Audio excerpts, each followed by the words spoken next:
মহাপ্রভু কবে জন্ম নিল সেই দিনটা আমরা মনে রাখতে পারলাম না। কিন্তু মহাপ্রভু যেদিন জন্ম নিলেন মায়েরা সবাই শুনে রাখুন, যেদিন আপনার রং খেলেন দোল পূর্ণিমার দিন সেদিন মহাপ্রভু জন্ম নিলেন। ভালো করে শুনবেন, যেদিন বাড়িতে আপনার দোল পূর্ণিমা স্বয়ং মহাপ্রভু এলেন সেই দিনটা আপনারা বাড়িতে কেউ আমিষ করবেন না, যদি মেনে নিতে পারেন আমার কথা। কিছু মনে করবেন না, স্বয়ং কলিযুগের ভগবান রাধাকৃষ্ণ মিলিত তনু মহাপ্রভু দোল পূর্ণিমার দিনে এসেছিলেন 1407 শতাব্দে ফাল্গুন মাসের 23 তারিখে। কটার সময় এসেছিলেন? সন্ধে 5:46। কি বার এসেছিলেন? কেউ কেউ বলে শুক্রবার, কেউ কেউ বলে শনিবার। বাবার নাম কি ছিল? জগন্নাথ মিশ্র। মায়ের নাম কি? শচী দেবী। ছেলেটি যখন জন্ম নিল নিম গাছের তলায় জন্ম নিয়েছিল, তাই তার নাম হয়েছিল নিমাই। বাবা জগন্নাথ মিশ্র নাম দিয়েছিলেন কি? বিশ্বম্ভর। কতগুলো নাম দেখুন, কাঁচা সোনার মতো গায়ের রং, এই জন্য তার নাম হলো শ্রী গৌরাঙ্গ। আবার তিনি, সবাই লক্ষ্য করুন মায়েরা, যখন জন্ম নিলেন, জন্ম নেবার সময় চন্দ্রগ্রহণ চলছিল। সেই সময় চন্দ্রগ্রহণ, এবং শুধু তাই নয়, সেই সময় গঙ্গাতে বহু মানুষ স্নান করতে গেছে, নাম কীর্তন হচ্ছে, মহাপ্রভুর জন্ম হচ্ছে। তিনি যদি না আসতেন আপনারা এখানে কীর্তন শুনতে আসতে পারতেন না। তিনি যদি না আসতেন আমাদের সনাতন ধর্ম টিকে থাকতো না। তিনি যদি না আসতেন তাহলে ঘরে ঘরে যে পুজো করছেন, কীর্তন করছেন, এগুলো কোনোটাই থাকতো না। তা তার কৃপাতে যখন এত সুন্দর একটা স্থান পেয়েছেন আপনারা, তাকে স্মরণ করা প্রত্যেকের কর্তব্য। মহাপ্রভুকে প্রণাম জানাবেন, সম্মান করবেন, কারণ তিনি নিজের সর্বস্ব ত্যাগ করে সন্ন্যাস গ্রহণ করেছিলেন আমাদের মতো হতভাগ্য জীবকে হরিনাম দেবার জন্য।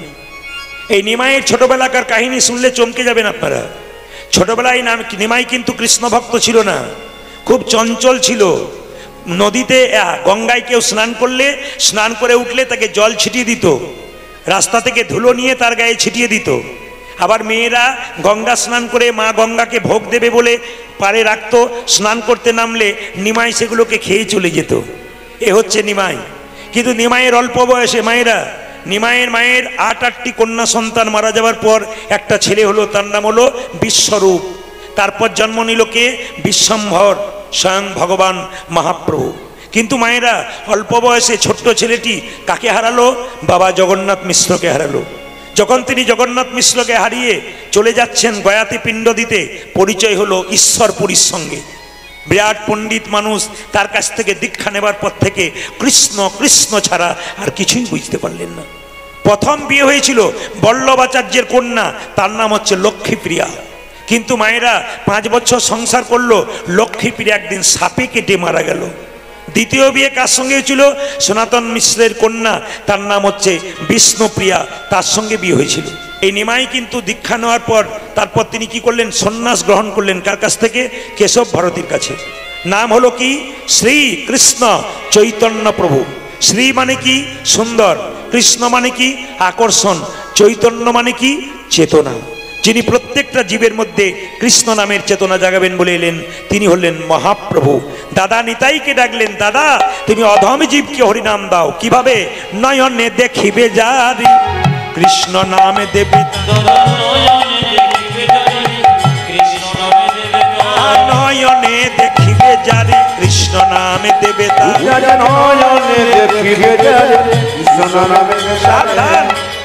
যেন জাতির বিচার করো না দাদা, জাতির বিচার করো না দাদা। এখানে যদি একটা ড্যান্স হাঙ্গামা হতো, নাটক যাত্রা হতো, পুরুষ মানুষরা একদিকে, নারীরা একদিকে বসতো, কেন বলুন তো? এখানে কি নারী পুরুষ আলাদা হতো? মহাপ্রভু এমন ধন দিয়ে গেলেন, কোনো জাতির বিচার নাই, জাতির তো বিচার নাই, সমস্ত জাতির মানুষ একসঙ্গে বসছেন, নারী পুরুষের কোনো বিচার নাই। একসঙ্গে পুরুষ নারী বসতে পারেন একমাত্র কীর্তনে, বাকি কোনো জায়গায় হয় না। তাই কি বললো? জাতের বিচার করো না দাদা, জাতের বিচার করো না দাদা। ভক্ত আমার মাতা পিতা, ভক্ত আমার গুরু, ভক্ত আমার নাম রেখেছে বাঞ্ছা কল্প তরু। সবাই মন দিয়ে শুনবেন। ভক্ত আমার মাতা পিতা, ভক্ত আমার গুরু, ভক্ত আমার নাম রেখেছে বাঞ্ছা কল্প তরু। মানে ভগবান বলেন ভক্ত আমার বাবা, ভক্ত আমার মা, ভক্ত আমার গুরু। আপনারা বিশ্বাস করবেন? আমি প্রমাণ দিয়ে দেবো আপনাদের। রামচন্দ্রের সবচাইতে বড় ভক্ত কে ছিল মায়েরা? হনুমান। জোরে বলুন, হনুমান। তো হনুমান একদিন রামচন্দ্রকে বলছে, প্রভু তোমার চরণ তো দেখছি, তোমার চরণ তো দেখছি, তোমার গুরুদেবের চরণটা দেখার বড় ইচ্ছা। বলছে আমার গুরুদেবের চরণ দেখবি? বলে হ্যাঁ দেখবো।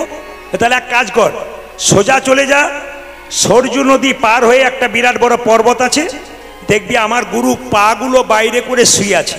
মায়েরা, হনুমান যাচ্ছে রামচন্দ্র গুরুকে দেখতে, সরজু নদী পার হলো, গিয়ে দেখলো গর্তের মধ্যে, মানে গুহার গর্তের মধ্যে পা দুটো বাইরে করে রামচন্দ্র গুরুদেব শুয়ে আছে। কিন্তু আশ্চর্যের ব্যাপার, পা দুটো খোলা আছে, বাকি গোটা বডিটা মানে গোটা শরীরটা সাদা কাপড় দিয়ে ঢাকা আছে একবার মাথা পর্যন্ত। হনুমান মনে মনে ভাবছে, বাবারি রামচন্দ্রের চরণ এত সুন্দর, তার গরুর চরণ কত সুন্দর, এত সুন্দর চরণ যার, তার বদনটা কেমন একবার দেখলে হয় না? যার চরণ এমন তার বদন কেমন, চরণটা যদি দেখতে এত সুন্দর হয় তাহলে তার মুখটা কত সুন্দর, বদনটা। মায়েরা, যেই না মুখের কাপড়টা খুলতে যাবে অমনি হনুমান দেখছে ওই দিকেও দুটো চরণ। হনুমান তাকাতাকি করছে, তাহলে কি রামচন্দ্রের গুরুদেবের পা মাথা নাই, খালি পা আছে, দুদিকেই পা, এই দিকেও দেখছে পা, ওই দিকেও দেখছে পা। ছুটে এলো হনুমান, প্রভু গিয়েছিলি? বলে গিয়েছিলাম। কাকে দেখলি? বলে গুরুদেবকে। কেমন দেখলি? দারুণ। কি দেখলি? চরণ। কেমন দেখলি? বাবারে প্রভু তোমার চরণ তো দেখেছি, তোমার গুরুর চরণ তো আরো সুন্দর দেখলাম। আমার ইচ্ছা হলো তার বদন দেখবো, কিন্তু ওই দিকেও দুটো চরণ। আমার প্রশ্ন তোমার কাছে। বলে কি? তোমার গুরুদেবের কি মুখ নাই, খালি পা আছে? এখন হনুমানকে রামচন্দ্র বলছে, তুই কি দেখলি? বলছে আমি দুদিকেই পা দেখলাম। যাওয়ার সময় কি বলেছিলি? চরণ দেখবো না বদন দেখবো?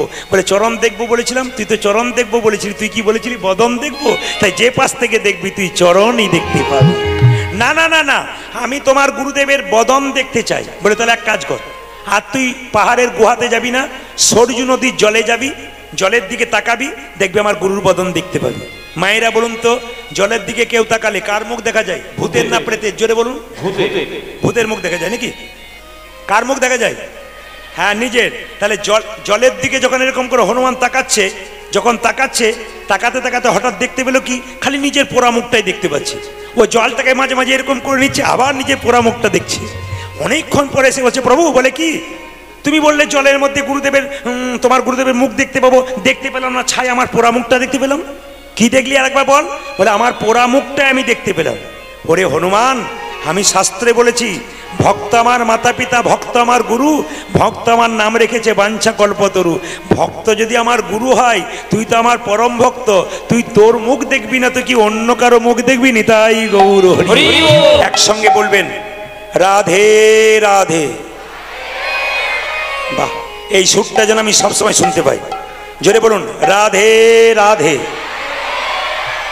একবার বলে রাখি, কেন রাধে রাধে বলতে বললাম?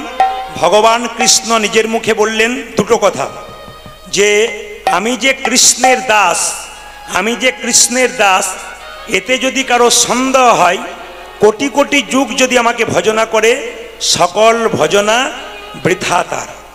মানে কৃষ্ণ যে রাধার দাস, এ কথা যদি কেউ বিশ্বাস করতে না পারেন, তবে কোটি কোটি জন্ম গ্রহণ করলেও সে রাধার কৃষ্ণের কৃপা পাবে না। কৃষ্ণ নিজের মুখে বলছে, আমাকে কেনবার দরকার হবে না, বিনামূল্যে কিনবে যদি কেউ রাধে রাধে বলতে পারে।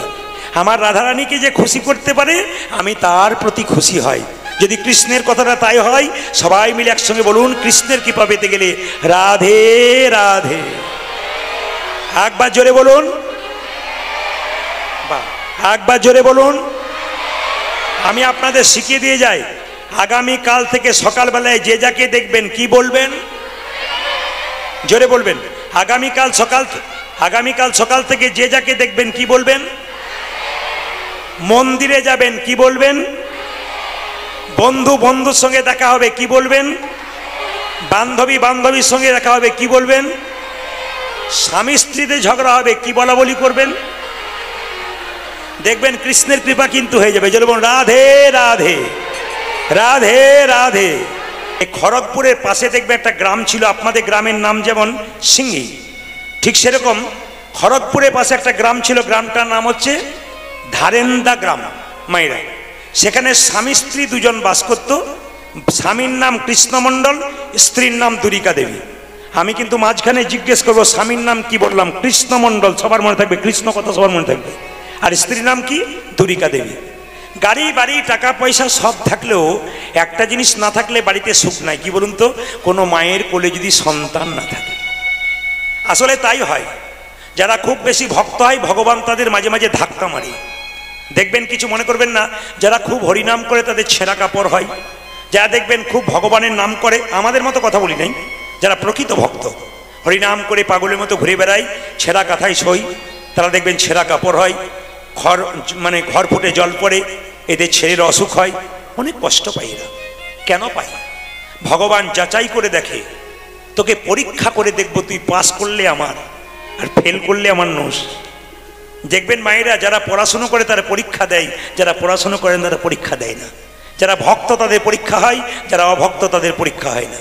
আমাকে অনেকে প্রশ্ন করে, প্রদীপবাবু কেউ মস্তানি করছে, লোক ঠকাচ্ছে, মারছে, ধরছে, এরা বুক ফুলিয়ে ঘুরে বেড়াচ্ছে, এদের কিছু নাই, আর যারা হরিনাম করছে, কৃষ্ণনাম করছে, তাদের তো কষ্ট কেন? আমি শুধু বলতে চাই, জেনে নিন আপনারা, যারা হরিনাম করে, কৃষ্ণনাম করে, আর যারা মস্তানি করে লোক ঠকায়, তারা কিন্তু কিছু পায় না। কেন পায় না? তারা দিব্যি ঘুরে বেড়াচ্ছে। কেন? ভগবান জন্মের পরে প্রত্যেকটা মানুষকে দুটো কলসি দিয়েছে। কলসি আপনার কাছে আমার কাছে আছে, একটা পাপের কলসি, একটা পুণ্যের কলসি। যারা পাপ করছে, অন্যায় করছে, আপনারা কি ভাবছেন উনি সুখে থাকবেন? এখন বুক ফুলিয়ে ঘুরে বেড়াচ্ছে, কিন্তু পাপের কলসি যেদিন পূর্ণ হয়ে যাবে, দুর্যোধনের মতো রাস্তায় ভিক্ষা করে করে বেড়াবে। আর দেখবেন আপনারা যারা কৃষ্ণ ভক্ত কষ্ট পাচ্ছেন, তাদের জন্য বলে রাখি, পুণ্যের কলসিটা যেদিন পূর্ণ হয়ে যাবে, সেদিন পরমানন্দ গোবিন্দের চরণ আপনাদের লাভ হয়ে যাবে। এই জন্য বাবা, পরীক্ষার দরকার আছে। একটা কথা শুনে রাখুন, ধৈর্য যার ভগবান তার, ধৈর্য যার নাই ভগবান তার নাই। ও মায়েরা, এই দিকে তাকান। অনেকে বলে আমার মন খুব চঞ্চল, প্রদীপবাবু কি করব? ফোনের মাধ্যমে বলে। কিন্তু আমি একটা কথা তাদেরকে বলি, অন্তত দিনের মাথায় 5 মিনিট ভগবানের জন্য চুপচাপ চোখ মুজে বসো, তোমার মন শান্ত হয়ে যাবে। তো দু একজন বলে চেষ্টা করে দেখেছি, হয় নাই। বলে কেন?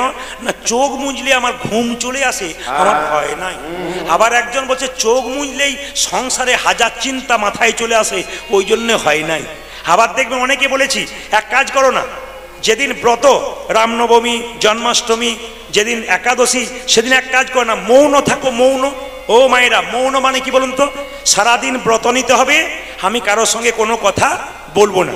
যদি মৌন ব্রত নেন তাহলে খুব ভালো হয়। আমি এক জায়গায় ছিলাম, একটা বিহারিকে দেখতে পেলাম, উনি এখন আমার বাংলা কথা বোঝেন, উনি শুনেছেন যে মৌন ব্রত রাখতে হয়, কিছু মনে করবেন না। উনি কিন্তু কি করেছেন, জন্মাষ্টমীর দিনে মৌন ব্রত রেখেছে, কারোর সঙ্গে কোনো কথা বলছে না। স্ত্রী বলছে কি কি খাবে? আরে কি খাবে বলো, এখন কি খাবে?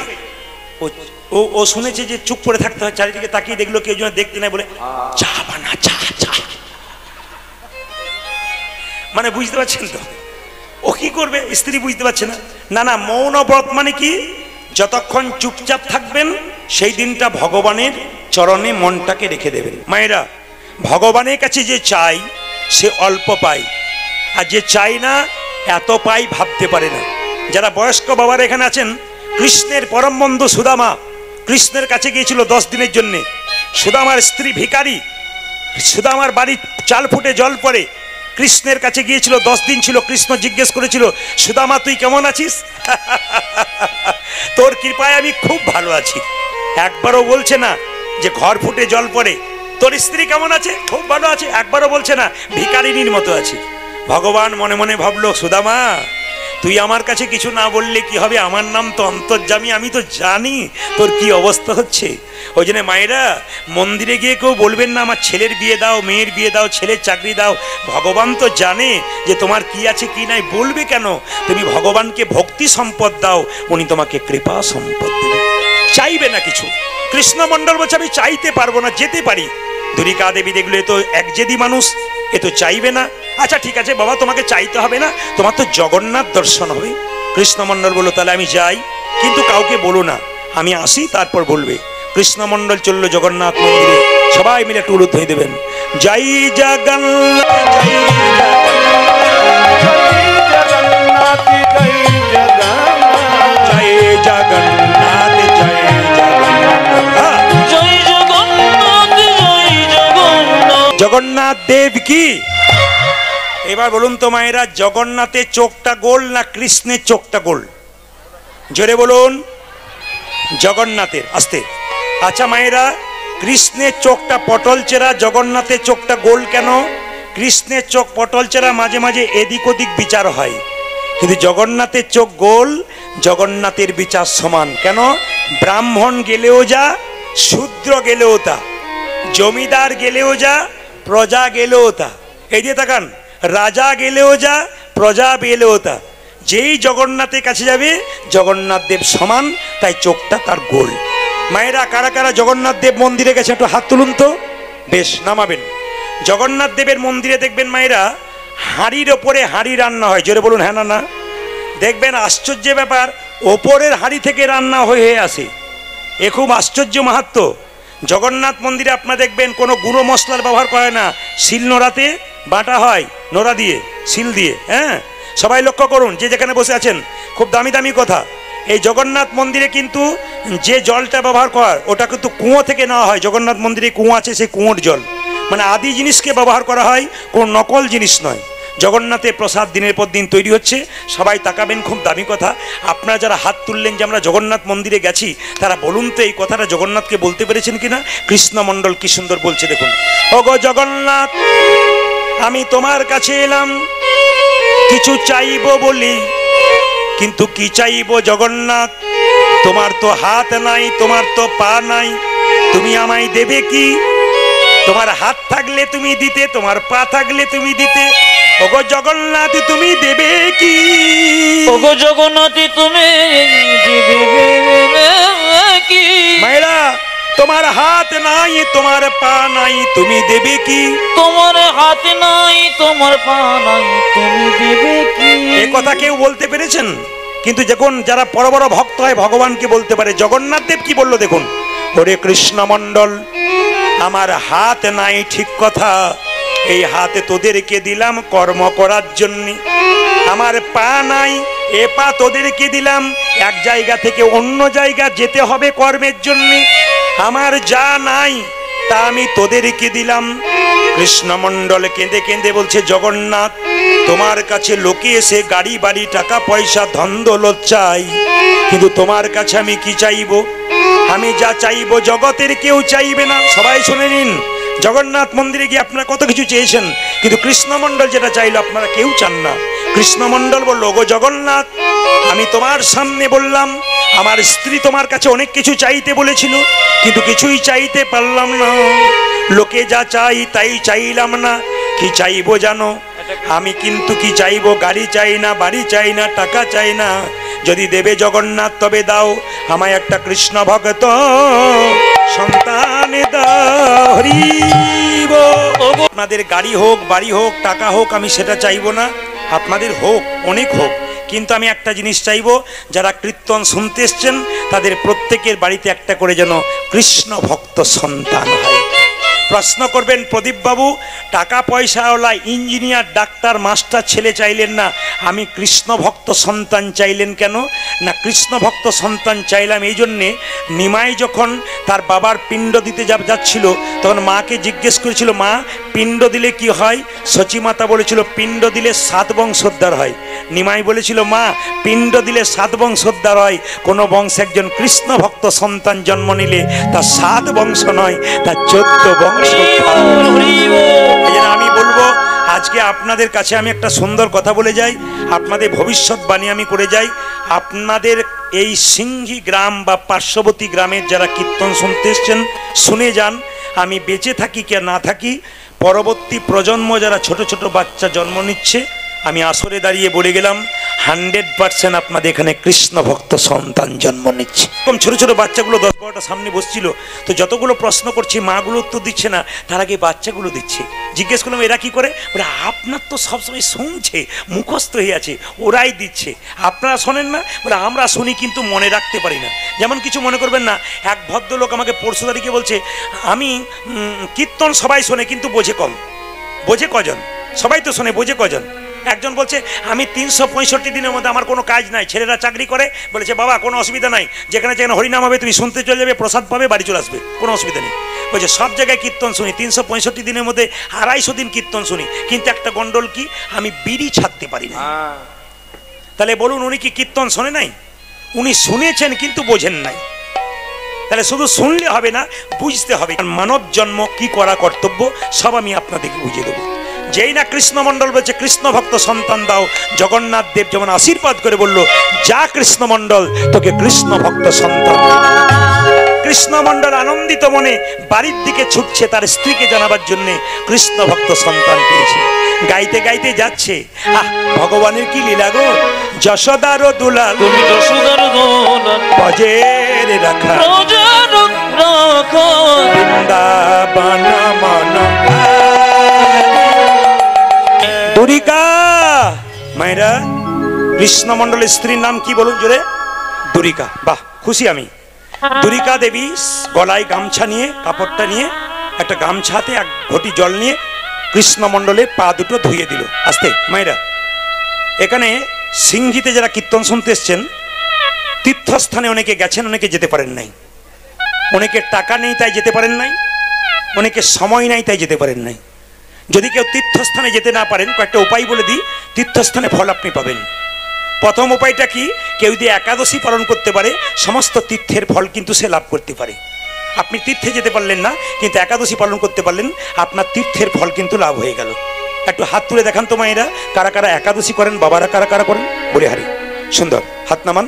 আচ্ছা, কিছু মনে করবেন না, মুসলিম সমাজে 30 দিনের মধ্যে, এই দিকে তাকান, 30 দিন রোজা করে, সকাল ভোর 4টে থেকে সন্ধ্যে 6টা পর্যন্ত জল পর্যন্ত খায় না। আর আমাদের একাদশী যদি 15 দিন পরে হয়, তো যে মা করে সেই দিন সারাদিন দরজায় বসে থাকে।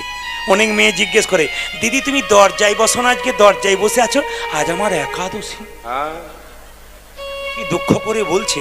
আবার বলছে তাহলে দরজায় কেন বসে আছো? ছেলেটা বাজার গেছে, এখনো কিছু খাবার আনে নাই, তাই বসে আছে। মানে কিছু মনে করবেন না, একাদশীর দিনে খাবার চিন্তা করতে নেই, কিন্তু অনেকে ফোন করে বলে, প্রদীপ বাবু একাদশী করলে কি কি খেতে পাবো বলুন তো। মানে কি কি খেতে পাবো না সে নয়, কি কি খেতে পাবো বলুন, মানে খাওয়াটা আগে আর কি। কিছু মনে করবেন না মায়েরা, একটা মেশিন যেমন 7 দিনে কোম্পানির মেশিন কারখানাতে বন্ধ থাকে, একদিন রেস্ট দেওয়া হয়। বিজ্ঞান বলল, সায়েন্স বলল, মেডিকেল সায়েন্স বলল, যদি আপনারা কেউ মাঝে মাঝে উপবাস দিতে পারেন, আপনাদের এই জায়গাটা রেস্ট পেলে আরও দীর্ঘায়ু হতে পারে। প্রত্যেকটি কথা যেগুলো করে গেছেন মহাজনরা সব কিন্তু বিজ্ঞান ভিত্তিক। তাই আপনাদেরকে বলবো, যারা একাদশী করেন না তাদের জন্য বলবো, আপনারা একাদশী করুন। সিংহি গ্রামের প্রত্যেকটি মাকে বাবাকে অনুরোধ হইল, প্রত্যেকটি ছেলে মেয়েকে অনুরোধ হইল, আপনারা একাদশী করুন। মালদা জেলাতে গান করতে গিয়ে দেখি যে মেয়েরা ক্লাস 9-এ পড়ে, 10-এ পড়ে, 11-এ পড়ে, কলেজে পড়ে, সেগুলো পর্যন্ত একাদশী করে বসে আছে। এরা শিখিয়ে দিচ্ছে প্রত্যেকটা জগতের মানুষকে, একাদশী আমাদের নিজস্ব সত্তা, ভগবানের দেওয়া, আজকে ভগবানের বার, এটা করা প্রত্যেকের কর্তব্য। এই দিয়ে তাকাবেন মায়েরা, একাদশী কত বছর থেকে করা যায়?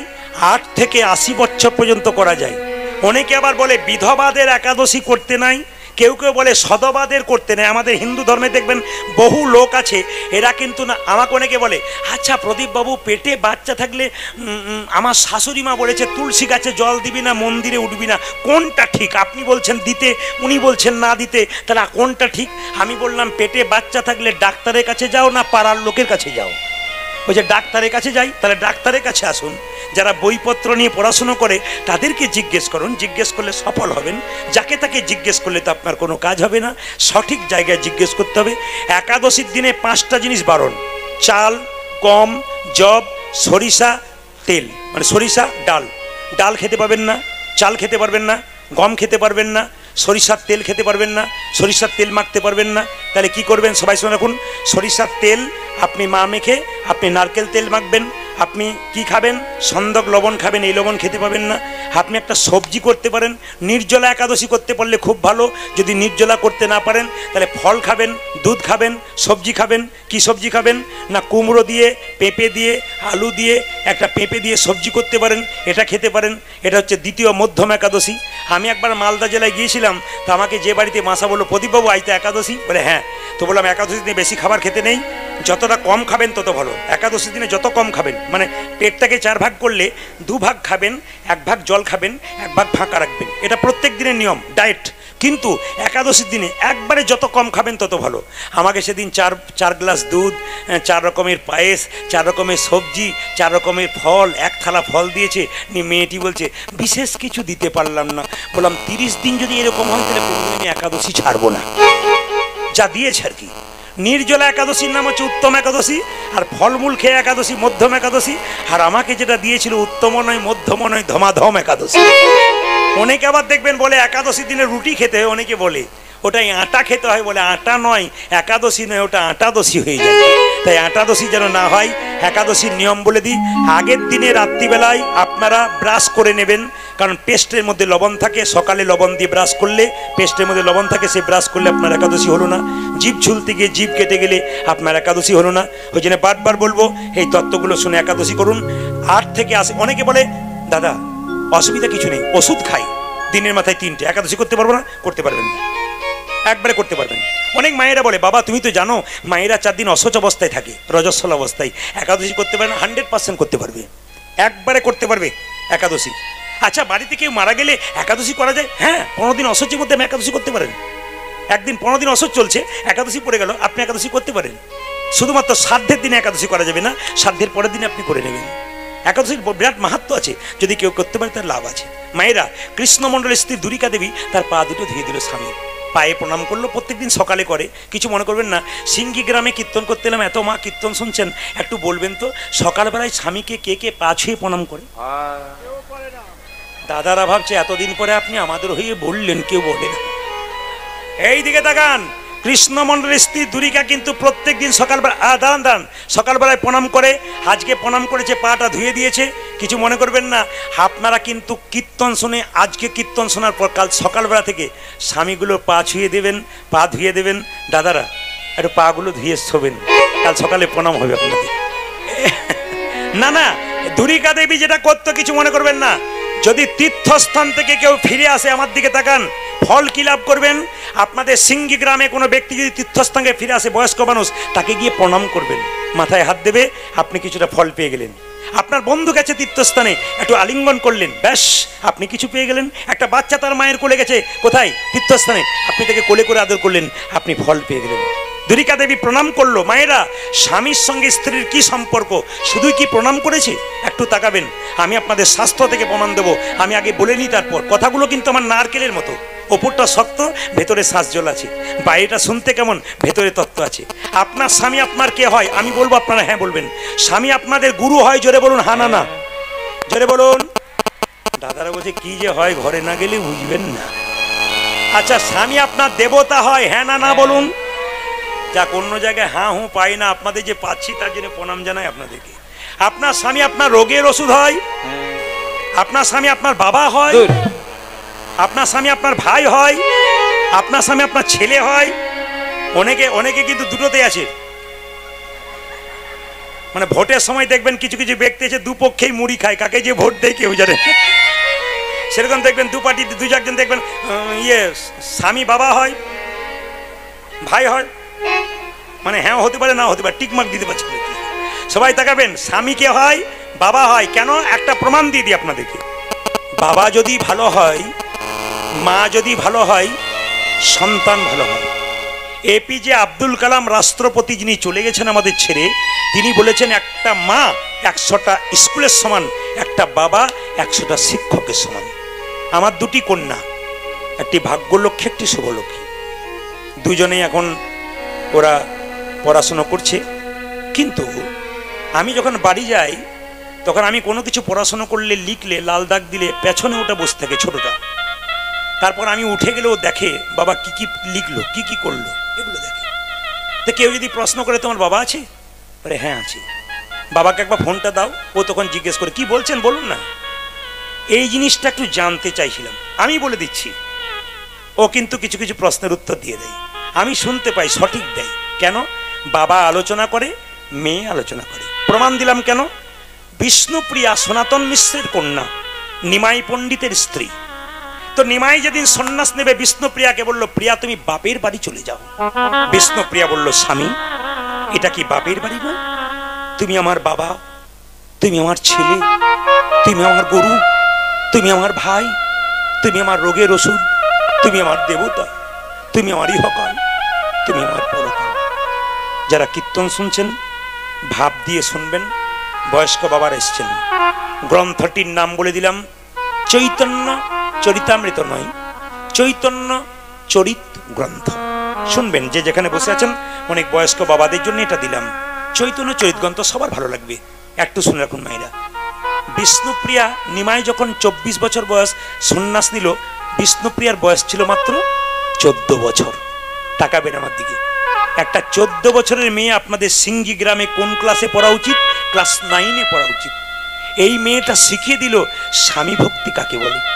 বিষ্ণুপ্রিয়ার নাম ইতিহাসে স্বর্ণাক্ষরে লেখা আছে, স্বামীকে কেমন করে ভালোবাসতে হয়। আজকালকার মেয়েরা এমএ বিএ পাস করছে, অনেক কিছু ডেজিগনেশন নিচ্ছে, কিন্তু কিছু মনে করবেন না, এখনো শিক্ষা দীক্ষা হয় না। কেন? আধ্যাত্মিক চেতনা জাগে না। যতক্ষণ না পর্যন্ত আমাদের মধ্যে আধ্যাত্মিক চেতনা না জাগবে, ততক্ষণ কৃষ্ণ কৃপা পাবেন না, শান্তি পাবেন না। পাশ্চাত্য শিক্ষাকে গ্রহণ করে খাটো খাটো পোশাক পরে রাস্তা দিয়ে নির্লজ্জের মতো পেরোবেন, বয়স্ক বাবারা কাকারা দেখবে নির্লজ্জের মতো আপনি পেরোচ্ছেন। আপনি চিন্তা করবেন, আপনি যদি খাটো পোশাক পরে রাস্তা দিয়ে পেরোন, তবে আপনার পরবর্তী প্রজন্ম বাচ্চাকে আপনি কি শিক্ষা দেবেন? ওই বয়স্ক মানুষগুলো আপনাদের দেখে লজ্জায় ঘৃণায় মাথা ঘুরিয়ে দেয়। এমন কাজ করবেন কেন আপনারা? আমি বারবার বলতে চাই, অনেক মেয়ে বলে খাটো পোশাক পরে আপনি জানেন না আমরা আধুনিক হতে যাচ্ছি। বললাম তোমার চাইতে আধুনিক আমাদের পাড়ার কুকুরগুলো, ও কাপড়ই রাখে না। এ জন্মে তুমি মানুষ জন্ম পেয়ে কাপড় পেয়েছো, রাখতে পারলে না। ভগবান বলল পরের জন্মে তোমার কাপড় পাবার চান্স থাকবে না। তুমি ওই কুলে জন্মগ্রহণ করবে যে কুলে কাপড় পরার দরকার হয়। শুনবেন, মন দিয়ে শুনবেন দামি দামি কথাগুলো। আগেকার মায়েরা, এখনো আপনাদের সিঙ্গি গ্রামে অনেক মা আছে, সকালবেলায় ঘুম থেকে উঠে গাভীটাকে ঘর থেকে বের করে, গোয়াল থেকে বের করে, বাছুরটাকে বেঁধে দেয়, স্নান করিয়ে দেয়, খাবার খাইয়ে দেয়। এমনও মেয়ে আছে সকালবেলায় কুকুরটাকে নিয়ে নাচানাচি করে। আমার পাশের বাড়িতে, এদিকে তাকান, আমার পাশের বাড়িতে একজন মহিলা প্রতিদিন গাভীটাকে বের করে দেয়, বাছুরটাকে বের করে দেয়, তাদের খাবার দেয়। কলকাতা থেকে একটা মেয়ে কুকুর কোলে নিয়ে পাশের বাড়িতে মাসির বাড়ি বেড়াতে এসছে। আমি ঘর থেকে বেরিয়েছি, তখন মেয়েটি কুকুরটাকে কোলে নিয়ে বলছে, টমি রে আমার টমি রে, আমার টমি রে, কি যত্ন টমি রে। টমিকে চুমুও খাচ্ছে, টমি রে টমি রে, কি আদর। কিছু মনে করবেন না মায়েরা। তো ও এখন যখন পেরোচ্ছে রাস্তা দিয়ে, পাশের বাড়ির মেয়েটা যখন গাভী আর গাভী আর বাছুরকে নিয়ে যত্ন করছে, তখন মেয়েটি বলছে, আপনারা পাড়া গ্রামের ভূত রয়ে গেলেন, ভূত ভূত। তখন মেয়েটি যে গাভী গোবর পরিষ্কার করে, সে বলছে, কেন? আপনারা শুধু সকাল থেকে গাই গরু নিয়ে কারবার, আর আমি দেখুন কুকুর নিয়ে ঘুরে বেড়াচ্ছি। তখন পাড়া গ্রামের মেয়ের উত্তর দেখুন, প্রশ্নের উত্তর, দিদি তুমি বললে আমরা গাই গরু নিয়ে কারবার করি, তুমি কুকুর নিয়ে কারবার করো। আমরা সকালবেলাতে গায়ের দুধের চা খাই, তুমি নিশ্চয়ই কুকুরের দুধের চা খাও। বিচার করে বলবেন দামি কথা বলেছি কিনা। জৈসা কি তেইসা না হলে, জবাব না হলে সঠিক জায়গায় আসতে পারবে। আমি আপনাদের বলতে চাই, যে যেখানে বসে আছেন, শুধু একটা কথা বলবো, বাচ্চা মেয়েকে সিঙ্গি গ্রামে হোক, বাজারে হোক, দোকানে নিয়ে গিয়ে দুর্গা পুজোর সময় ছোট্ট বাচ্চা যদি বলে, বাবা আমি খাটো পোশাক পরবো, আপনি ভাববেন ছোট বাচ্চা খাটো পোশাক কিনে দিই, কোনো অসুবিধা নাই। ওই মেয়েকে যখন আপনি খাটো পোশাক পরা অভ্যাস করাবেন, ওই মেয়ের যখন 18 বছর বয়স হবে, আপনাকে ডাকবে না, বাবা মাকে ডাকবে না, নিজে বাজারে গিয়ে খাটো পোশাক পরে বাবার সামনে মায়ের সামনে দাঁড়াবে। লজ্জায় মেয়ের দিকে বাবা তাকাতে পারবে না। এরকম পোশাক পরা বাচ্চাদের শেখাবেন, নইলে হিন্দু সমাজ নষ্ট হচ্ছে, হিন্দু ধর্ম নষ্ট হয়ে যাচ্ছে, আমাদের সমাজ কলঙ্কিত হচ্ছে। আমি একটা কথা বলবো, যে মেয়েকে খাটো পোশাক পরিয়ে রাস্তা দিয়ে ছেড়ে দিয়েছেন, কিছু মনে করবেন না, সেই বাবাগুলোকে বারবার বলে যাব, কোন পুরুষের লোভী চোখ তাকে যখন নিয়ে চলে যাবে, কি করে, তাকে যখন অপহরণ করে নিয়ে চলে যাবে, আপনি তখন প্রশাসনকে দায়ী দেবেন, সরকারকে দায়ী দেবেন। মেয়ে যখন ফিরে আসবে কিডন্যাপ থেকে, মেয়ের গালে চটটা মারবেন, কোথায় ছিলি এতক্ষণ। আমি বলবো, মেয়ের গালে চটটা না মেরে আপনার গালে মারুন। আপনি ছোট থেকে বাচ্চাকে খাটো পোশাক পরা শিখিয়ে দিয়েছেন, আপনার গালে চটটা মারবেন, অন্য কারো গালে চটটা মারবেন না। নিবেদন রইল মায়েরা যারা শুনবেন, বিষ্ণুপ্রিয়া যেদিন থেকে নিমাই সন্ন্যাস নিয়েছে, ওই 14 বছরের মেয়েটা ভোর 4টের সময় উঠে গঙ্গাতে স্নান করতে, তাকাবেন, গঙ্গায় স্নান করতে যায়। মাঘ মাসের দিনে ঘর থেকে বেরোতে পারেন না, আর বিষ্ণুপ্রিয়া গঙ্গাতে স্নান করে ভিজে কাপড়ে ঘরে এসে হরে কৃষ্ণ হরে কৃষ্ণ হরে কৃষ্ণ হরে কৃষ্ণ। পাড়ার মেয়েরা বলে, প্রিয়া 14 বছর বয়স, মরে যাবি যে রে, ভোর 4টের সময় লোক উঠতে পারে না ঘুম থেকে, আর তুই গঙ্গাতে স্নান করে হরিনাম করছিস। পাশের মেয়েকে বলে, দিদি আমার মা শিখিয়ে দিয়েছে, আমি যে সহধর্মিনী, স্বামী যদি কৃষ্ণ কৃষ্ণ বলে চলে যাই, আমি যদি কৃষ্ণ কৃষ্ণ বলে না কাঁদতে পারি, তবে যে আমার স্বামীর কৃষ্ণ কৃপা হবে, তবে যে আমার স্বামীর গোবিন্দের কৃপা হবে না। কিছু খাস না? আপনার শুনে নিন মায়েরা, চৈতন্য চরিত গ্রন্থ জীব গোস্বামী পাদে কি বলছে? বিষ্ণুপ্রিয়া দিনের মাথায় একবার খেত, আপনার 4 বার খান, বিষ্ণুপ্রিয়া একবার খেত। আস্তে কি খেত? সকাল থেকে সন্ধে পর্যন্ত একটা করে ধান খুঁটে করে চাল বের করত, সকাল থেকে সন্ধে পর্যন্ত যে কটা হরিনাম কুটিত চাল হতো, একবার গঙ্গায় স্নান করে জল এনে সেবা করত, এরই নাম বিষ্ণুপ্রিয়া। নিমাই সন্ন্যাস নেবার পর অদ্বৈতের বাড়িতে একবার এলো। নিত্যানন্দ বলো, নিমাই বাড়ি ফিরে চল। বলে, কেন? তোর মা পাগলিনী রে, তোর স্ত্রী পাগলিনী, দেখ বাড়ির কি অবস্থা হয়েছে, একবার ফিরে চল। নিমাই বলল, দাদা যে একবার সন্ন্যাস নেই সে বাড়ি ফিরে যায় না, যদি আমার মায়ের আমার কাছে দেখতে ইচ্ছা করে আমাকে এখানে পাঠিয়ে দাও, নবদ্বীপের মেয়ের আমাকে দেখতে আসবে, এখানে পাঠিয়ে দাও। কিন্তু দাদা সবাই যেন আমায় দেখতে আসে, একজন যেন দেখতে না আসে। বলুন তো কে? জোরে বলুন কে? জোরে বলুন। বিষ্ণুপ্রিয়া। বাহ, সবাই দেখতে আসে দাদা, একজন যেন না আসে। নিত্যানন্দ গিয়ে বলে, সচিমাতা তোমার নিমাই এসেছে। বিষ্ণুপ্রিয়া, আমার স্বামী এসেছে? সচিমাতা বলছে, প্রিয়া ভালো করে কাপড়টা পরে নে, আমার নিমাই এসেছে। নিত্যানন্দ হাত আগলে বলল, বিষ্ণুপ্রিয়া নিমাই সবাইকে ডেকেছে, তোমায় ডাকে না। বিষ্ণুপ্রিয়া চোখের জলে ভেসে বলছে, প্রভু তুমি আমায় ডাকলে না, ডাকো তুমি আমায়, কিন্তু ছেলেরা যখন ঘুড়ি ওড়ায় তখন লাটাইটা তো হাতের মধ্যে থাকে, ঘুড়ি যতই উপরে উঠুক না কেন লাটাইয়ে দড়ির টান দিলে ঘুড়ি তো আবার তার কাছে ফিরে আসে।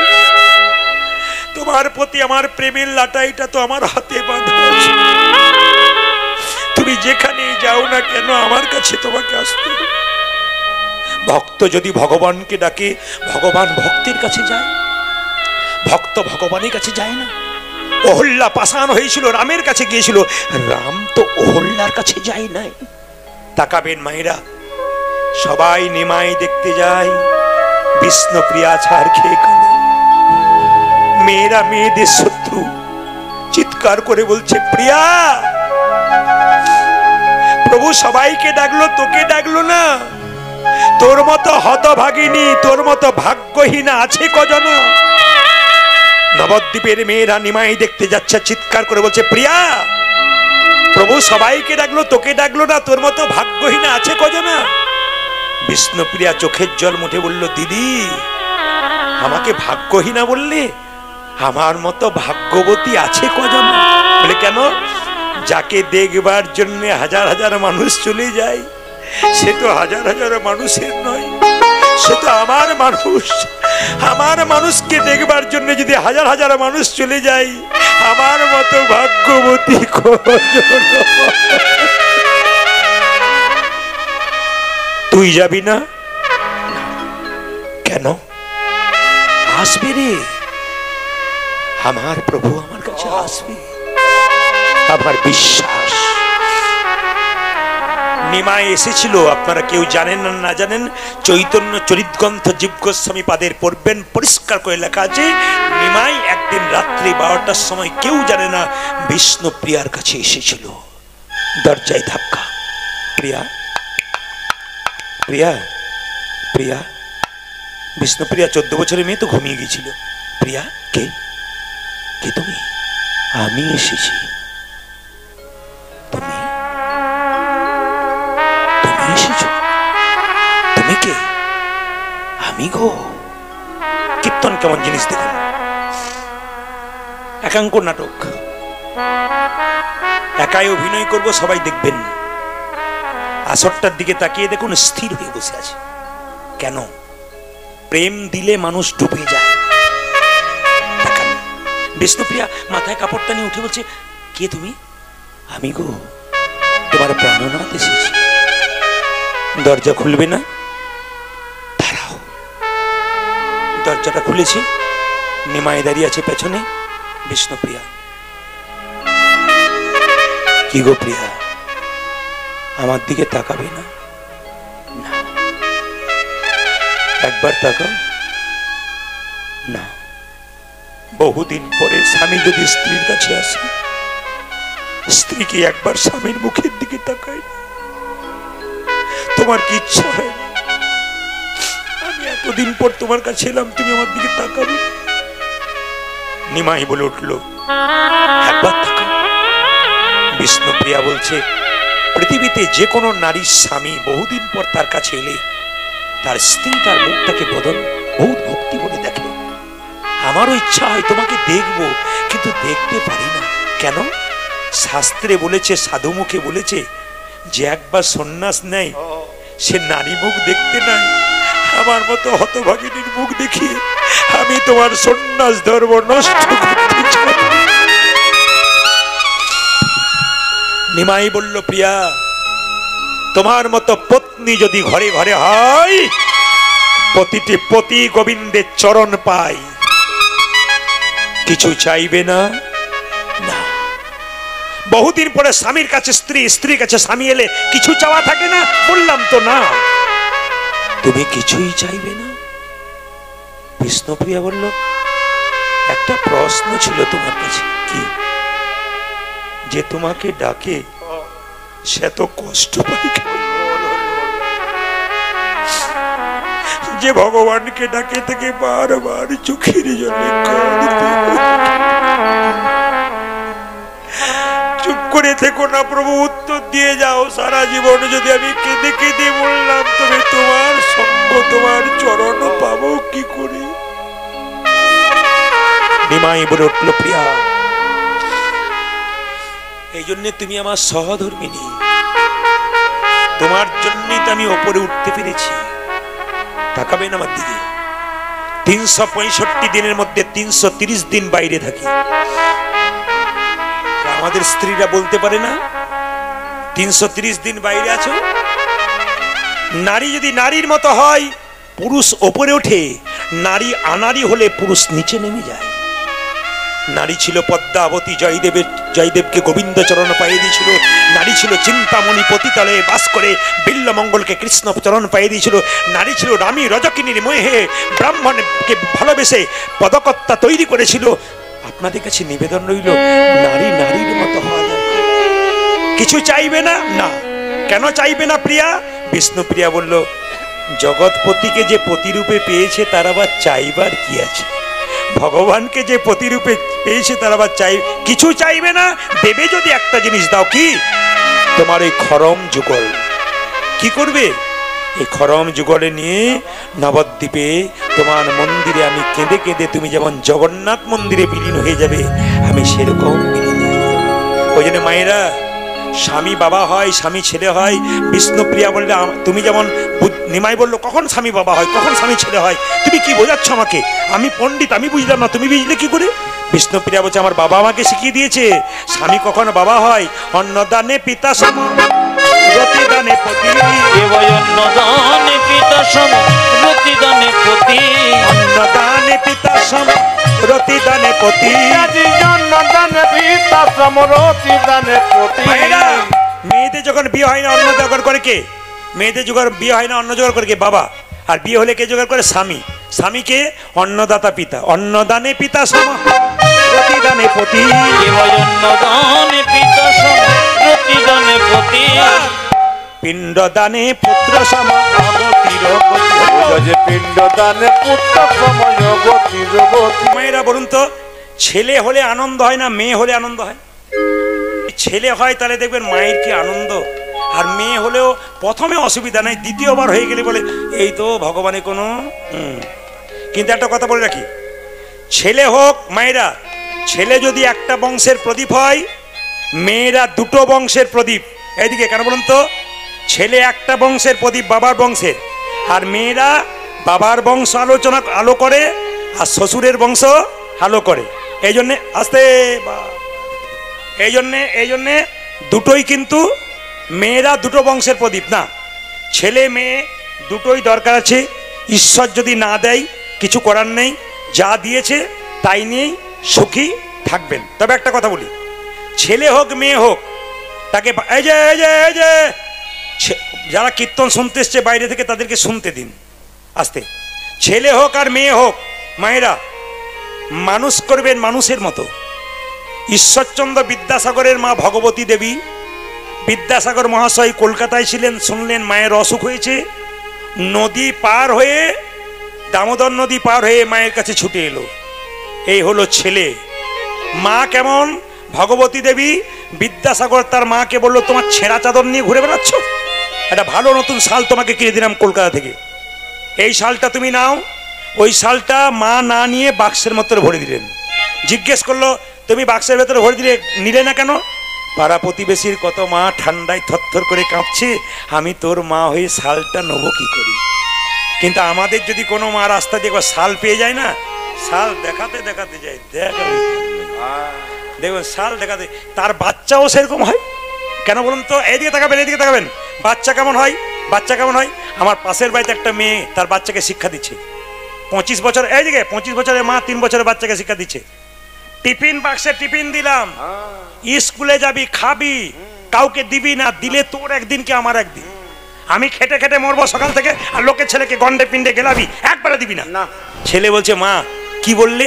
নিজে খাবি কাউকে দিবি না? হ্যাঁ, নিজে খাবি কাউকে দিবি না। নিজে খাবো কাউকে দেবো না, নিজে খাবো কাউকে দেবো না, নিজে খাবো। ছেলে খালি কান মুলছে বলছে। ছেলে বড় হলো, পড়াশোনা করলো, চাকরি করলো, বিয়ে হলো, নিজে খেলো, বউ খেলো, বাবা মাকেই দিল। আপনি তৈরি করে দিলেন তো? না না, আপনারা তো তৈরি করে দিচ্ছেন। এই জন্য তো সন্তান এরকম হয়ে যাচ্ছে। তো মায়েদেরকে বলে রাখি, যে যেখানে বসে আছেন মন দিয়ে শুনবেন, যে যেখানে বসেছেন, মায়ের পেটে বাচ্চা থাকাকালীন মায়ের চলা যেমন হয়, বাচ্চার চলা তেমন হয়। মায়ের বলা যেমন হয়, বাচ্চার বলা তেমন হয়। অনেক মা বলে, বাবারে আমার ছেলেকে ধন্যি দেওয়া যায়, খালি মোবাইল ফোনটাকে নিয়ে বসে আছে। আপনার দোষ আছে। কিসের দোষ আছে? পেটে যখন বাচ্চা থাকে ডাক্তারের কাছে যান, ডাক্তার কি বলে? বাড়ি চলে যাও, ওষুধ দিলাম, 3 মাস পর ফের আসবে, বাড়িতে শুয়ে থাকবে, ঘাড়ে বালিশ, পায়ে বালিশ। ডাক্তারবাবু, বাচ্চা মোটা হবে পেটে, তখন কি করব? ডাক্তার মনে মনে ভাবে, সিজার করবো আমি, তোমার যা সর্বনাশ হবে, আমার তো টাকা হবে। এটা মনে মনে ভাবে আর কি, মুখে বলে না। আবার লক্ষ্য মায়েরা তাকান, এবার বলছে তাহলে সময় কাটাবো কি করে? কেন? স্ক্রিন টাচ মোবাইল নাই? বলে হ্যাঁ আছে। স্ক্রিন টাচ মোবাইল দেখে সারাদিন কাটাই। বাচ্চা যখন জন্ম নেয় তখন এদিক ওদিক তাকাই। মা বলে, বাবার দিদি দেখে যাও আমার ছেলে কি তাকাচ্ছে, কি খুঁজে খুঁজে বেড়াচ্ছে। কিছুই খোঁজে নাই, কি খুঁজছে? স্ক্রিন টাচ মোবাইল খুঁজে খুঁজে বেড়াচ্ছে। এই জন্য এখনকার বাচ্চাগুলো সব স্ক্রিন টাচ মোবাইল। মাগুলো বলে, বাবারে আমি চালাতে পারি না, এর কি চালানোর কাহিটা। না না, এটা কীর্তনে যে কি মজা আছে, আপনার যত রাত বাড়বে তত খেল বাড়বে। যেরকম রাধা রানী কি, শ্যাম সুন্দর কি। আচ্ছা বলুন তো, এবার শাস্ত্রের দিকে যাই। বাচ্চা জন্ম নিলে বাচ্চার মুখে কি দিন? জোরে বলুন। মধু। নিম পাতা কেউ দেন না নিশ্চয়ই। তাহলে মধু দেওয়া হয় কেন? আপনাদের বিশ্বাস আছে ছেলে নাকি বড় হয়ে মিষ্টি মিষ্টি কথা বলে। হাত তুলে বলুন তো, কার ছেলে বড় হয়ে মিষ্টি মিষ্টি কথা বলে? খোকা গামছা দিই, চুপ কর, বড় হলে হয়। আচ্ছা মায়েরা, মধুটা তখন দেওয়ার জন্য নয়, যারা বইপত্র পড়েন বইটার নাম বলে দিই, বইপত্র পড়বেন। বইটার নাম হিন্দু ধর্মগ্রন্থ কি এবং কেন। লেখক হচ্ছে লোকনাথ গোস্বামী। তিনি বইটা লিখেছেন, তাতে লেখা রয়েছে গভীর গৃহসূত্রকার, পরাশর গৃহসূত্রকার, দুটো বই। গভীর গৃহসূত্রকারে বলল, বাচ্চার জন্ম নেবার আতুর ঘর থেকে কতদিন পর নিয়ে যাওয়া হয়? জোরে বলুন। 21 দিন পর নিয়ে গিয়ে কি করে? তাকে স্নান করিয়ে তার মুখে মধু দিয়ে ভগবানকে প্রার্থনা করতে হবে, হে প্রভু আমার ছেলে যেমন মিষ্টি মিষ্টি কথা বলে। কজন বলেছেন? আতুর ঘর থেকে নিয়ে হয় নাই। এবার থেকে পরীক্ষা করে দেখবেন, যদি তাই হয় শাস্ত্রের কথা, তাহলে গভীর গৃহসূত্রকার দোষী থাকবে, যদি না হয় শাস্ত্র বলল। এবার লক্ষ্য করুন, একটা বই হচ্ছে পরাশর গৃহসূত্রকার। বাচ্চার অন্নপ্রাশনের দিনে পরমান্ন পায়েস দেবার আগে মুখে মধু দিয়ে ভগবানের যে প্রার্থনা করুন, হে প্রভু আমার ছেলে যেন মিষ্টি মিষ্টি কথা বলে, 100% ছেলে মিষ্টি মিষ্টি কথা বলবে। কিন্তু বাচ্চা জন্মানোর পর মধু দেন কেন? মধু দেন এই জন্যে যে বাচ্চা জন্ম নিয়ে মায়ের দুধ পান করতে পারে না, ওই জন্য কান্নাকাটি করে, মধু দিলে যেন কান্নাটা বন্ধ হয়। তা কৃষ্ণমণ্ডলকে বলছে পাড়ার লোকে, তোমার এত অভাব, একটু মধু কিনতে পারো নাই? বলে মধু কেনার পয়সা নেই তো, বলে পরের বাড়ি থেকে ধার করে এনে দাও। তখন কৃষ্ণমণ্ডল বলছে, আগেকার লোকেরা বলে মধু যদি কারো বাড়ি থেকে ধার করে এনে শোধ না দেওয়া যায় তবে তার বাড়ির কুকুর হয়ে জন্ম নিতে হয়। দরকার নেই বাবা, আমি ওই মধু দেবো না, আমার ছেলের কানে কি দেবো জানো? দুই কানে শোনাইল মধুর হরিনাম। হরি বল। দুই কানে শোনাইল মধুর হরিনাম। শুনলে চলকে যাবেন। কার একজন বিখ্যাত ডাক্তারের কাছে আমি গিয়েছিলাম, বিরাট সার্জেন। তাকে বললাম, উনি বললেন প্রদীপবাবু ফেসবুকে আপনাকে সবসময় দেখি। আমি ওনাকে একটা গীতা দিলাম। উনি তখন বলছেন, আমি তো প্রতিদিন গীতা পড়ি। এত ট্রিটমেন্ট করেন, এত ভিড়, এত অপারেশন, এর মধ্যে পড়েন? বলে হ্যাঁ, সকালবেলায় ঘুমতে করে স্নান করে প্রথমে গীতা পড়ি, তারপর চিকিৎসায় যাই। যারা বড় বড় মহাজন হয়, যারা বড় বড় পণ্ডিত হয়, যারা বড় বড় জ্ঞানী হয়, তারা ভগবানকে স্মরণ করে যায়। অ্যাপেলো চেন্নাইয়ে চিকিৎসা করাতে যাবেন দাদা ভাইরা, দেখে নেবেন প্রত্যেকটা বড় বড় ডাক্তারের টেবিলে ভগবানের ছবি আছে। এত সোজা নয়। যারা বড় বড় ব্যক্তি হয় তারা ভগবানকে বিশ্বাস করা হয়। আইজাক নিউটন ভগবানকে বিশ্বাস করতেন। স্যার আইনস্টাইন বিখ্যাত বিজ্ঞানী, তিনি জীবনে আমিষ খান নাই, চিরকাল নিরামিষ খেয়েছিলেন।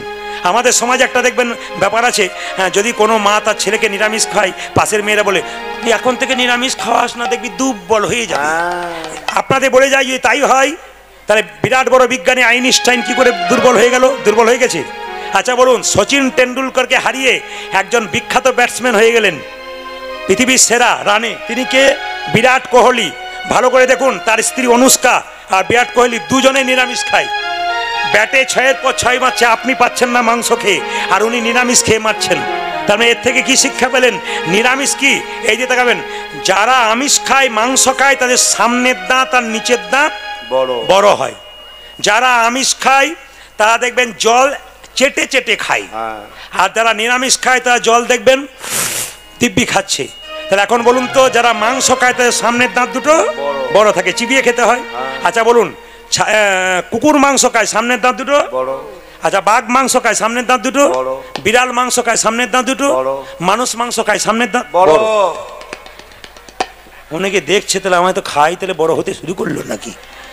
না, আপনাদের এটা নয়, জোর করে খাচ্ছেন, এই জন্য তা তো গন্ডগোল। কেন বলুন তো? যে গাড়ি পেট্রোলে চলে তাকে যদি ডিজেল দেওয়া হয় তাহলে ইঞ্জিনের অবস্থা কেমন হয়? যা ধুমো বেরোবে তো। যা আমাদের নয় তাই যদি খাই, আমাদেরও নিতাই গৌর হরিবল হয়ে যায়। তাই কি করলো মায়েরা? আশীর্বাদে করো গো, আশীর্বাদে করো গো, আশীর্বাদে করো গো, আশীর্বাদে করো। যেমন বাবা মা হবে তেমন বাচ্চাকে শিক্ষা দেবে। ছেলেটাকে বললো শোন দুঃখী, তোর নাম হলো, আসতে তোর নাম দেওয়া হলো কি? দুঃখী। আচ্ছা কিছু মনে করবেন না বাবা, যে যেখানে বসে আছে একটু মন দিয়ে শুনবেন, কীর্তনের রস আছে, মজা আছে। ছেলের নাম রাখলো কি? দুঃখী মণ্ডল। দুঃখের সংসারে জন্ম নিয়েছে বলে। আমি আপনাদের বারবার অনুরোধ করে যাব, সিংঘি গ্রামে কাশিরাম দাসের জন্ম, বিখ্যাত কবি, বিখ্যাত পণ্ডিত মানুষ, তার জন্ম। তার জায়গাতে আপনাদের বলে যাব, আপনার ছেলে মেয়ের নাম কাশিরাম দাস, নামটা শুনুন। আপনাদের মাটিতে ছেলে মেয়ের নাম ভালো রাখবেন। অজামিল ভাগবত বলল, চোর ছিল, চরিত্রহীন ছিল, ডাকাত ছিল, মাতাল ছিল, তার স্ত্রী ছেলের নাম রেখেছিল নারায়ণ। অজামিল নারায়ণ বলতে বলতে একদিন স্বর্গে গিয়েছিল, চুরি করলেও। আপনাদেরকে বলে যে একটা কথা, ছেলের নাম কৃষ্ণ বিষ্ণু রাখলে দিনের মাথায় 10 বার কৃষ্ণ বলবেন, 9 বার আদর করবেন, 1 বার গাল দেবেন, 9 বার তো ভালোবাসবেন। তবে বলে রাখি, আপনারা কিন্তু আপনাদের ছেলে মেয়ের নাম ভগবানের নামের সঙ্গে রাখবেন। আপনারা আমাকে ইউটিউবের মাধ্যমে দেখছেন ক বছর? 5 থেকে 6 বছর। জোরে বলুন হ্যাঁ না না। আচ্ছা এবার বলি, আমি কি এর আগে কীর্তন করতাম না? ঝাড়খণ্ডে কীর্তন করতাম। ওখানে একজন ব্যক্তি কীর্তন শুনতে এসছে, প্রায় আসরে যায়। ওনাকে বলি, আপনার স্ত্রী শোনে না কেন? বলছে আমার স্ত্রী শোনে না অভিমানী। বলে কেন? সন্তান নাই, ছেলে মেয়ে নাই, কাঁদে ঘরে বসে, কীর্তন শুনে কি লাভ আছে? ছেলে মেয়েই নাই। বলে আপনার স্ত্রীকে নিয়ে আসবেন, কোনো চিন্তা নেই, গোবিন্দের কৃপায় সন্তান হবে। ভগবানের কাছে আরে দরখাস্ত জমা দাও, লাইনে দাঁড়াও, তবে তো তুমি ডাক পাবে। আগে লাইনে দাঁড়াতে হবে তো। তো মায়েরা কিছু মনে করবেন না, আমাকে উনি বলছেন একবার বলে দিন যেন আমার স্ত্রীর ছেলে মেয়ে কিছু হয়। আমি এখন আদর করে বললাম, ঠিক আছে বাবা, ভগবানের কৃপা হলে তোমার নিশ্চয়ই ছেলে মেয়ে হবে। ও মায়েরা, 2 বছর পরে কীর্তন শুনতে এসে আমাকে এসে বলছে, প্রদীপবাবু আপনার আশীর্বাদে কিন্তু ছেলে হয়েছে। নাম কিন্তু আপনাকেই রাখতে হবে। তা আমি বললাম, বলো কোন দিন জন্ম নিয়েছে, কোন তিথি আমি নাম রাখছি। বলছে এই দিন এই তারিখে জন্ম নিয়েছে। আমার তোমার ছেলের নাম রাখলাম দিগম্বর। উনি তখন বললেন দারুণ নাম রেখেছেন। মায়েরা, 2 বছর পরে আবার ওই এলাকায় কীর্তন করতে গেছি, আবার উনি এসেছেন। জিজ্ঞেস করলাম, দাদা কেমন আছেন? এবছর আপনার আশীর্বাদে আবার অ্যাক্টিভ হয়েছে। নাম কিন্তু আপনাকে রাখতে হবে। আবার পাপড় ভাজা, বেশ ঠিক আছে, খুব ভালো, বেশ বেশ। এই যে তাকার মায়েরা, আবার নাম রাখতে হবে। বললাম এইবার তোমার ছেলের নাম রাখলাম তিথি অনুযায়ী, জোরে বলুন, কৃষ্ণ দাস। চলবে না, বলছে চলবে না, বলে কেন? ম্যাচিং নাম চাই। আপনার যখন ম্যাচিং কেনেন, ম্যাচিং নাম চাই। বলে কি নাম রাখবো? বলে দিগম্বরের পরে বর বর কিছু রাখুন। তাহলে বড় ছেলের নাম দিগম্বর, ম্যাচিং নাম রাখতে গেলে এবার নাম রাখলাম নটম্বর। বাহ সুন্দর, ওই যে দারুণ রেখেছেন। আমার আর আসার দরকার নাই দাদা, আর আমার কাছে নাম রাখতে এসেছেন না, আমি ম্যাচিং করতে পারবো না। উনি 3 বছর পরে আবার এক জায়গায় গান শুনতে এসছেন, কীর্তনে শেষে বলছে প্রদীপবাবু এবছর আরেকটি হয়েছে, নাম কিন্তু আপনাকেই রাখতে হবে। আমার দাদা কিছু মনে করবেন না, আর আমার ম্যাচিং ট্যাচিং নাই, আমি নাম রাখতে পারবো না। উনি বলছেন নাম আমি বললাম তাহলে এক কাজ করো, বড়োর নাম কি? দিগম্বর। মেজর নাম কি রেখেছি? নটম্বর। এবার নাম রাখলাম সীতম্বর। বাহ, নটম্বর, দিগম্বর, সীতম্বর, কি ভালো নাম। দাদা দোহাই রইল, আর আমার কাছে এসেন না, অন্য জায়গায় যেন। এইবার উনি 4-5 বছর আসেন নাই। একটি আসরে গান করছি, দেখি 3টে ছেলেকে নিয়ে বসে আছে, দিগম্বর, নটম্বর, সীতম্বর। এখন কীর্তনের পরে এসে বলছে বাবুকে প্রেম নাম কর, প্রেম নাম কর। নটম্বর, সীতম্বর, দিগম্বর প্রণাম করলো। বললাম কিছু মনে করবেন না, এবার তো আপনার স্ত্রীর আসা উচিত ছিল, 3টে ছেলের মা। লজ্জা দেবেন না, এবছর একসঙ্গে 2টো হয়েছে।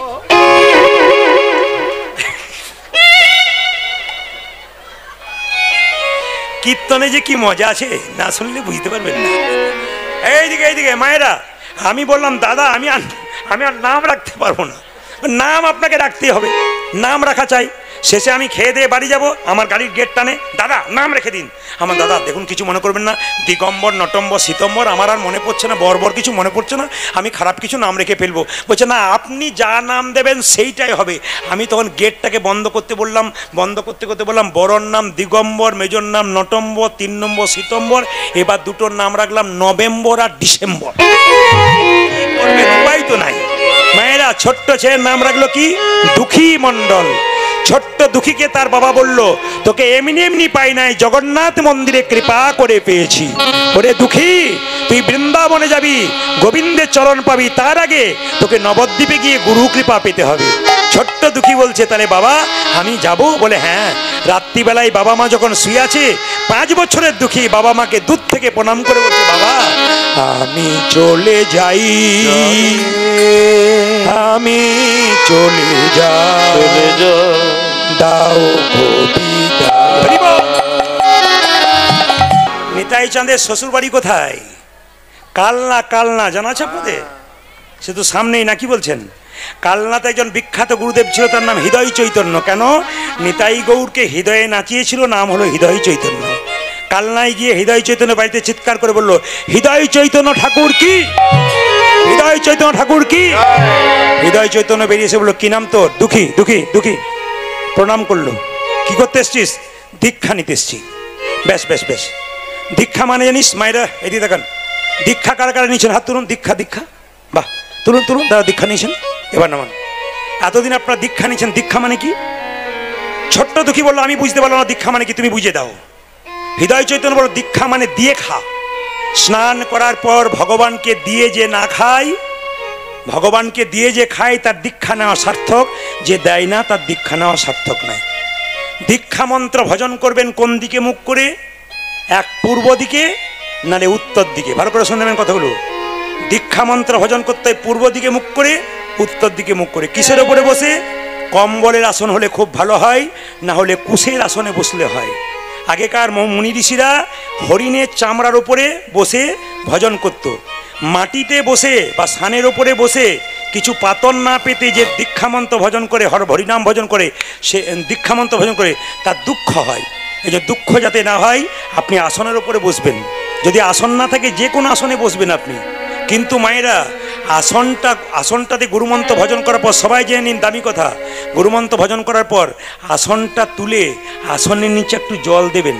সেই জলটাতে চোখে মুখে নিয়ে আপনি এই মন্ত্র বলবেন, ওং শক্রায়া নমঃ। পুরুষ মানুষের জন্যে।